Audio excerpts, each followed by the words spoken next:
Hello friends, I am Aprati. Welcome back to our channel plants space. Chrysanthemum, जिसको गुलदाउदी या शेवंती भी कहते हैं, इस पौधे के सीड्स के बारे में काफ़ी ज़्यादा क्वेश्चंस आते हैं, तो आज हम इन्हीं का ही आंसर करने वाले हैं और इसका रिजल्ट भी आपसे शेयर करेंगे। क्राइसेंथेमम के सीड्स नॉर्मली हम कलेक्ट नहीं करते हैं क्योंकि वो बहुत बारीक होते हैं और हर फ्लावर में सीड्स नहीं बनते हैं। बहुत कम ही इसमें सीड्स बन पाते हैं, जो कि हम होम गार्डनर्स जितने भी क्राइसेंथेमम ग्रो करते हैं उसमें काफ़ी मुश्किल से सीड्स बन पाते हैं। तो उनको कलेक्ट करना बेकार ही है, वो आपको समझ नहीं आएगा। तो इनको कैसे ग्रो करना है ये भी आपसे शेयर करेंगे और कब ग्रो करना है ये भी आपसे शेयर करेंगे। तो जो नॉर्मल हमारे सर्दियों के फूल के बीज होते हैं उनको हम सितंबर से अक्टूबर में ग्रो करते हैं, लेकिन जो क्राइसेंथेमम है इसको आप कभी भी, अगर आपके पास इनके सीड्स हैं जो कि मार्केट में इजीली मिल जाते हैं क्राइसेंथेमम के सीड्स, और अलग अलग वैरायटी में भी आते हैं जो कि बड़े भी होते हैं, उनको आप इजीली पहचान भी सकते हैं।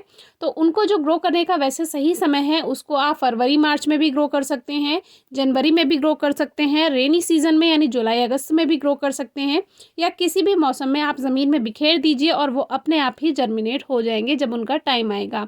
लेकिन अगर आप मार्केट से सीड्स लेकर ग्रो कर रहे हैं तो उसको आप हमेशा रेनी सीजन में ग्रो कीजिए, तो आपको 100% रिजल्ट मिलेगा, या जनवरी फरवरी में भी आप ग्रो कर सकते हैं।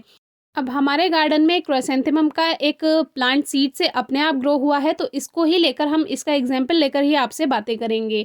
तो ये जो प्लांट है ये एक रोज़ प्लांट के पॉट में ग्रो हुआ है। इस पॉट के आसपास कहीं भी क्राइसेंथेमम नहीं रखा हुआ था और कोई इसका बेबी प्लांट भी हमने ग्रो नहीं किया था, लेकिन ये पौधा अपने आप ग्रो हो गया है और वो हुआ है सीड से। तो सीड हमने ग्रो किए थे क्या? तो ऐसा नहीं है, हमने सीड्स ग्रो नहीं किए थे, लेकिन हमारे पास क्राइसेंथेमम काफ़ी ज़्यादा मात्रा में है और काफ़ी समय से है। तो मिट्टी में कोई ना कोई सीड चला जाता है जो कि सीज़न आने पर अपने आप से ग्रो हो जाता है। तो इनके सीड्स ग्रो कैसे करने हैं? जो हमारे पास प्लांट्स हैं उनसे। तो जब हमारे क्राइसेंथेमम यानी गुलदाउदी के जो फूल हैं वो सूख जाएँ, तो वैसे तो हम आपसे कहते हैं उनको कट कर दीजिए और आप कंपोस्ट बिन में भी डाल सकते हैं। तो कंपोस्ट से भी सीड्स आ सकते हैं। जैसे हम कंपोस्ट अगर हम अपने प्लांट्स में डालते होंगे तो उसी से भी सीड्स आ सकते हैं, क्योंकि हमने ये जो लास्ट ईयर के फ्लावर्स थे ये सभी कंपोस्ट बिन में डाल दिए थे। तो जो हमारे ये सूखे हुए फ्लावर्स होते हैं उनको आप कलेक्ट कीजिए और सीड ग्रो करने की तरह नहीं, ऐसे ही किसी मिट्टी में जो एक अलग पॉट है आपका या किसी भी पॉट में ऐसे ही लेकर के इनको बिखेर दीजिए। ये जो छोटे छोटे आपको दिखाई दे रहे हैं इसमें ये पंखुड़ियाँ भी होती हैं फूलों की, लेकिन इनमें कोई कोई सीड भी बन जाता है जो हमें आम तौर पर नहीं दिखाई देगा, क्योंकि ये वैसे भी इतने घने फूल होते हैं, इसमें सीड पहचान पाना काफ़ी मुश्किल रहता है, आपको समझ नहीं आएगा। तो इसको ऐसा का ऐसा ही आपको कट करना है और इसको ऐसा का ऐसा ही आप लेकर के मिट्टी में स्प्रिंकल कर दीजिए, बिखेर दीजिए और मिट्टी की गुड़ाई कर दीजिए। जब मौसम आएगा तब अपने आप से उसमें से ग्रोथ स्टार्ट हो जाएगी। अब मौसम कब आएगा? तो मौसम जो है वैसे तो फरवरी और जनवरी के समय इसमें अगर आप बिखेर देते हैं तो आपको रिजल्ट मिल जाएगा मार्च अप्रैल तक, और रेनी सीजन में अगर आप बिखेरते हैं तो हो सकता है थोड़ा जल्दी रिजल्ट मिल जाए, क्योंकि मिट्टी में नमी बनी रहती है और मौसम में भी ह्यूमिडिटी रहती है, तो सीड जल्दी जर्मिनेट हो जाते हैं। तो ऐसे ही आप बिखेर करके किसी भी पॉट में इनके जो पुराने सूखे फूल हैं उनको रहने दीजिए। जैसे मैरीगोल्ड होता है यानी गेंदा होता है, उसमें तो हम आसानी से सीड्स पहचान सकते हैं और एस्टर में भी ईजिली पहचान जाते हैं, लेकिन इस तरह के जो पौधे होते हैं जो क्राइसेंथेमम है इसमें थोड़ा सा मुश्किल रहता है।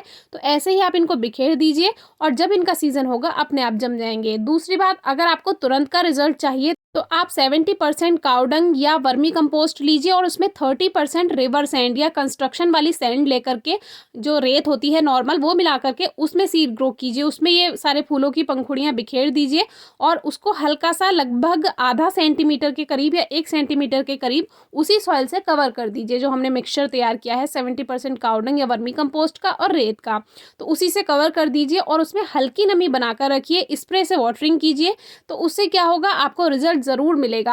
हम सोच रहे हैं कि इस टॉपिक पर भी रिजल्ट के साथ एक वीडियो लेकर आएँ, तो उसमें आपको आसानी से समझ जाएगा। लेकिन अभी ये वीडियो लाना इसलिए ज़रूरी था क्योंकि हमारे काफ़ी व्यूअर्स के पास अभी क्राइसेंथेमम प्लांट्स होंगे और उनके फूल सूख चुके होंगे। तो जब वो अच्छे से ड्राई हो जाएं आप उनको कलेक्ट कीजिए और इस तरह से बिखेर कर, जैसे हमने बताया है, ग्रो कीजिए।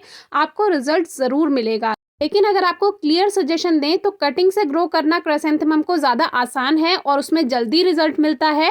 और अगर आप सीड से ग्रो करेंगे तो उसमें लेट रिजल्ट मिलेगा थोड़ा, और जो प्लांट है वो भी थोड़ा स्लो स्लो ग्रोथ करता है।